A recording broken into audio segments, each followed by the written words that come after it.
Hello and welcome to all the viewers in Nigeria and around the world to News Cycle on Global TV. We're live in the nation's capital, Abuja. I am Ethican Michael. The Federal Mortgage Bank of Nigeria have initiated a rehabilitation process to revive about 46 abandoned housing projects nationwide. The bank says this will be achieved through a partnership with Shelter Africa Development Bank, a Pan-African finance institution that exclusively supports the development of the housing and real estate sector in Africa. The FBM Managing Director Shehu Osman Usudi stated this while hosting the management of Shelter Africa Development Bank recently in Abuja, noting that the bank had made reviving the housing estate a priority. According to him, the intensified collaboration will help provide construction and mortgage financing to developers in Nigeria. The Trade Union Congress of Nigeria has asked the federal government to begin the importation of food in 2 weeks to mitigate the soaring prices of food across the country. This was disclosed by the President TUC Festus Osifo during a press conference on the economic hardship ravaging the country in Abuja. According to him, Nigerians have never witnessed this level of hardship before, even during military regimes, adding that the problems are now connected to the government's poor patronage of locally made products and services and lack of capable hands at the aim of affairs. House of Representative Committee on the National Agency on Food, Drugs Administration and Control, NAFDAC, have suspended the ban on the sales of spirit and alcoholic drinks in sachet and PET bottles until further investigation is conducted. These decisions came after a public hearing in Abuja where Reps Regina Akume, the committee chairperson, emphasized the importance of proper procedures and access control to prevent children and youth from accessing these alcoholic products. Regina, in a statement, stressed that the committee's primary concern is ensuring the effectiveness of NAFDAC while also considering the employment creation and economic growth. NAFDAC's Director General Professor Majisola Adeye reiterated that the initial ban was implemented on safeguard the health and well-being of vulnerable groups, including children and youth. Nigerian nurses have dragged the Nursing and Midwifery Council of Nigeria to court over its recent circular for requesting verification of certificate for nurses and midwives for foreign nursing boards or council. Also joined in the suit as second defendant in the Registrar Secretary General Dr. Farouk Umar Abubakar. The circular issued by Farouk on February 7, 2024 has been attracting mixed reactions from stakeholders. The nurses are consequently praying the court to grant a general and aggravated damages of 5 million naira for structures and discomfort. No date has been fixed for the hearing of the suit.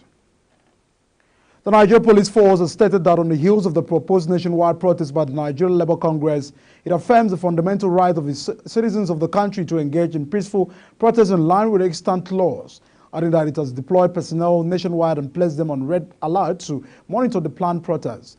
Further stating that all commissioners of police and their respective supervising officers have been briefed and instructed to coordinate the officers on ground in ensuring safety and security of all participants if the protest held as planned. The Nigeria Police Force stated that it remains vigilant against any attempt to hijack such protests by individuals or groups of persons with sinister intent. Civil society organizations in Edo State have stormed the street of Benin City, the state capital. The protests followed the current economic hardship currently affecting Nigerians. Members of the CSO carried various placards such as "End Economic Hardship, Federal Government and the Hunger in Nigeria Now," among many others to state their grievances. The Benin protest is coming after Ibadan residents protested against economic hardship. Meanwhile, a human rights group identified as its Take Back movement have hit the street of Lagos State to protest against the soaring price of food and the high cost of living in the country. This protest was held against the warning issued by the Lagos State Commissioner of Police, Adegoke Fayode. According to him, the police are aware of the plan by some people to protest in the state and will ensure that necessary measures are put in place for the safety of the lives and property of Lagosians. It stressed that nothing will hinder the free flow of traffic or a peaceful environment to let residents carry out their lawful duties. Similarly, groups of activists under the aegis of Joint Action Force Coalition for Revolution Osun Civil Society Coalition, members of the Federation of Informal Workers in Osun State and youth staged a peaceful protest against the rising cost of living in the country. They also followed the decision of the federal government to give proceeds of oil subsidy removal to the governor. Speaking during the protest held by the groups in Osobo, the state capital, one of the conveners, Wakil Saka, says the protest was organized to prepare the ground for a bigger demonstration against the economic crisis ravaging the country. The defense headquarters have debunked allegations at an online media organization claiming that the Presidential Guards Brigade has been put on high alert following suspicious movement around the seat of power indicating fears of coup plot. A statement by the Acting Director of Defense Information, Brigadier General Tukur Gosol, stated that the implication also asserted, amongst other things, that the suspicion prompted emergency meeting involving President Bola Tinubu, the Chief of Staff to the President and Commander of the Guards Brigade. The Defense Headquarters categorically stated that the allegations is totally false, while calling on relevant security agencies to immediately take appropriate action against the unpatriotic action. The Enugu State Police Command have arrested 45-year-old man for fraudulently obtaining 18 bags of rice from a businessman to share with indigent people. The suspect, identified as Namadi Joseph, is said to have, on February 14, 2024, gone to the premises of a church in Enugu suburb where he called the businessman, requesting 18 bags of 25 kg rice valued at 400,000 naira with the pretense of wanting to use the same for charity to church. Confirming the incident, the command spokesman, the SP Daniel Dukume, said the suspect was arrested on February 20, 2024 at a Mene where he had rebagged and sold 100 bags at Oria Mene market. According to Ndomeke, the suspect and his compliance will be arranged in court as soon as investigations are concluded, advising Enugu residents, particularly businessmen and women, to always be security conscious to avoid falling prey to fraudsters. A Speaker of Samfara State House of Assembly, Honorable Bijamio Muriki, and 6 other members at a sitting of suspended 16 members of the House who threatened to impeach the Speaker of the House last Thursday. Moving the motion for suspension of the 8 lawmakers, the Majority Leader, Honorable Mohammed Mazawi, says the members were accused of breaking into offices of the Clerk of the House and Sergeant at Arm and destroyed other things at the Assembly complex. As 6 lawmakers in their separate presentations at the sitting also accused some top politicians outside the state of sponsoring the 18 lawmakers to disrupt the good image of the House, as well as that of Governor Dauda Lawal administration.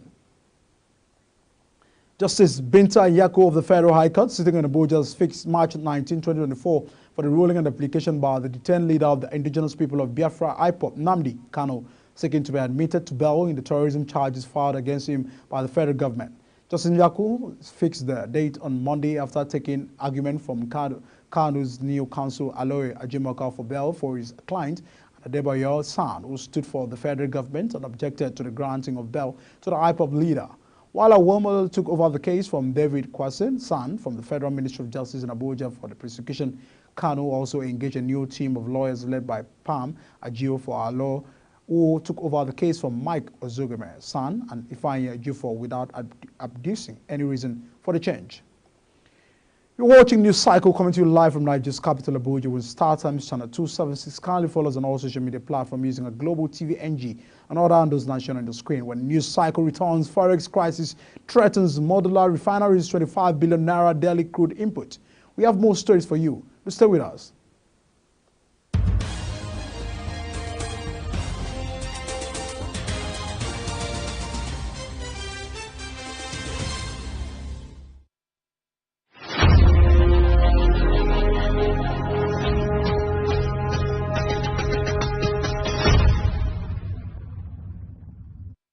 This is Global Television, bringing you live broadcasts of News Cycle. Many thanks for staying with us. Civil Society Legislative Advocacy Center has called on the National Assembly not to approve borrowing for recurrent expenditure and dilatory capital expenditure that adds no value to the economic growth, wealth creation, and development. Speaking at the press conference with the Senate Press Corps in Abuja, the Executive Director of the Center, Awula, decried the growing in-depth overurge, which has said has likely led to the nation's economic crisis. Kikelo Mokere now reports. In exercising their oversight and investigative powers, CISLAC urged federal legislators to urgently investigate movement and spending of loans received by the past administration of President Muhammadu Buhari. Tracing a decline situation back to the last 5 years, Rafsanjani noted that by the current year, Nigerian debt profile would have climbed to 107.38 trillion naira from 97.9 trillion naira in 2023. He stated that the major concern is the management of rising public debt and the evident unavailability of details of how the government has spent the huge loan over the years. Continue to worry us. You recall we've been here severally to draw the attention of the legislators that this kind of all the times that executive will send directive, because what I see is like directing the National Assembly to do that, not even asking them for their approval. Because if it is asking them to, critique or to look at it in the international interest, the National Assembly members will have known the repercussion, the consequences of continuously borrowing without even respect or without compliance with the fiscal responsibility law that clearly states what loans should be collected for. We cannot be borrowing money just for people to be doing party. We cannot be borrowing money for people to be traveling, without any commensurable, benefit to the nation. We cannot be borrowing money for people to simply be stealing, outright stealing the money. Rafsanjani therefore called for a full-scale investigations into all loans taken by successive governments, especially the $3.4 billion World Bank facility, as reported by the Office of the Auditor General of the Federation in 2020. From the money that they have borrowed, even the Auditor General had said that many of those monies have been actually cannot be accounted for. I give you an example. Nigeria borrowed $3.4 billion to help Nigerians against the COVID. Today, officially, Nigerian government, speaking to Nigerian government, said that those money cannot be accounted for. These are borrowed money. And the worst part of it is that Nigeria is borrowing a lot of money from commercial banks. So this laziness, this ruthless approach to collecting pre-money, easy money, not free money, because it's not free money. You have to pay. Nigerians must pay through their sweat. And some few individuals are collecting this money without cost to putting any developmental project. So if government is telling you that the money government collected is not accounted for, is stolen, so you can see that there's a problem. The trajectory of revenue from the federal government shows a continuous decline in the past 5 years, with a 45% revenue shortfall in 2018, a 45% shortfall in 2019, 31% in 2020, and 45%, 41%, and 50% in 2021, 2022, and 2023, respectively. Kikelom Okeri, reporting for Global Television News. On the foreign scene, the state of Gaza has finally accepted to host a business and investment forum proposed by President Bola Tinubu during his visit slated for March 2, 2024 to the Arab country. Gaza took the decision following a leaked memo on Saturday which showed that Gaza declined the proposed investment forum. Given reasons for the decline, the country cited the unavailability of the country's Minister of Commerce and Industry, Mohammed bin Hamad. The embassy of Gaza in Abuja said there was no agreement between the Arabian country and the Nigerian regarding the investment forum. An attack on a mosque in eastern Burkina Faso have killed dozens of Muslims on the same day as another deadly attack on Catholics attending Mass. Soldiers, members of the Volunteers for the Defense of the Fatherland, a civilian force that supports the military were also targeted by these hoarders who came in large numbers.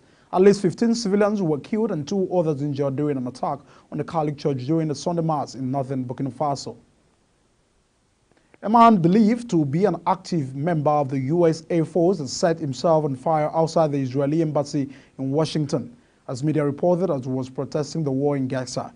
According to a message on Twitter by the capital's fire department, emergency responders rushed to the scene just before 1 p.m. in response to a call for persons on fire outside the Israeli embassy. They arrived to find the officers from the Secret Service, the U.S. law enforcement agency tasked with protecting U.S. political leaders, visiting heads of state, and others have already extinguished the fire. Meanwhile, the man was transported to a hospital with critical life-threatening injuries. Japan's moon's lander has survived the harsh lunar night to the sunless and freezing equivalent to 2 Earth weeks.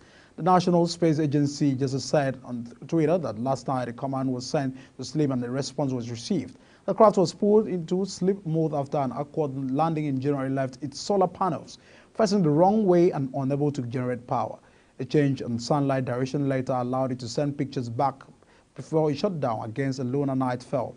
JAXA said at the time that smart lander for investigating moon was not designed for the harsh lunar night. Mauritius has denied a Norwegian cruise ship permission to dock at the capital Port Louis over fears of potential cholera outbreak on board. At least 15 people on the North-Wind Dawn have been in isolation over suspected illness. Mauritian authorities said the decision to block the ship was taken in order to avoid any health risks. Samples were taken for testing with results expected to be known as soon as possible. A representative of the Norwegian cruise line holding says the passengers developed mild symptoms of a stomach illness during a trip to South Africa, adding that there have been cholera outbreaks in Southern Africa over the last few months, with Zambia being hardest hit. The Indian Railways has ordered an investigation after a freight train traveled more than 70 kilometers for 3.4 miles without drivers. Video shared on social media showed the train zooming past several stations at high speed. Report says the train without a driver from Kadra in Jammu and Kashmir to Ashipur district in Punjab. The railway says the train was brought to a halt and Norway was hot. The 53-wagon train carrying stone chips was on its way to Punjab from Jammu when it stopped in Katwa for a change in crew.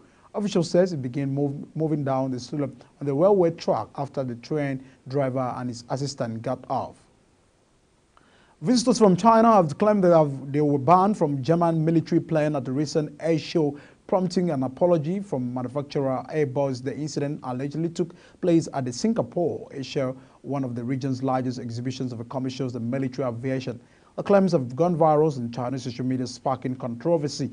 German officials have yet to comment. Airbus apologized for any inconvenience caused. The incident comes amid increasing European concerns of Chinese state access to Western military technology.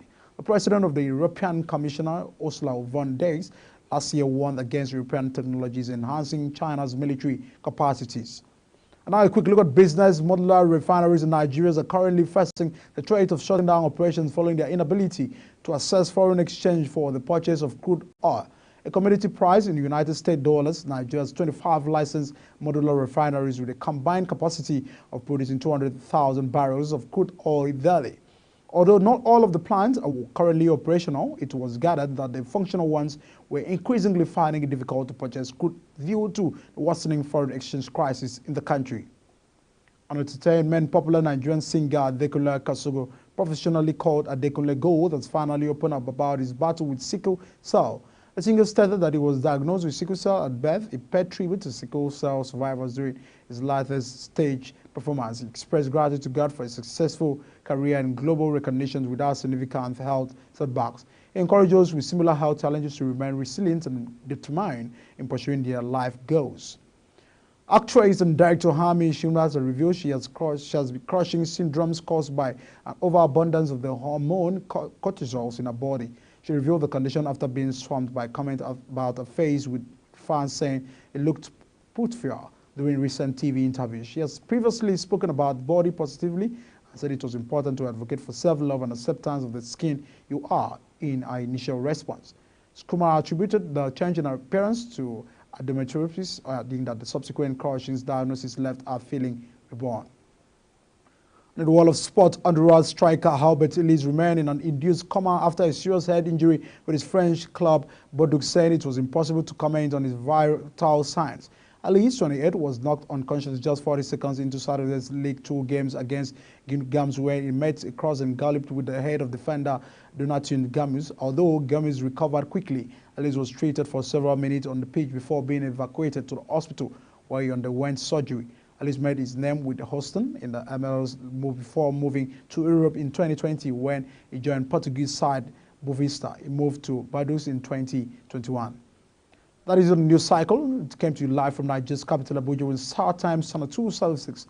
Kindly follow us on all social media platforms using at Global TV NG and other handles and shown on the screen. I am Deacon Michael. Many thanks for watching. See you again.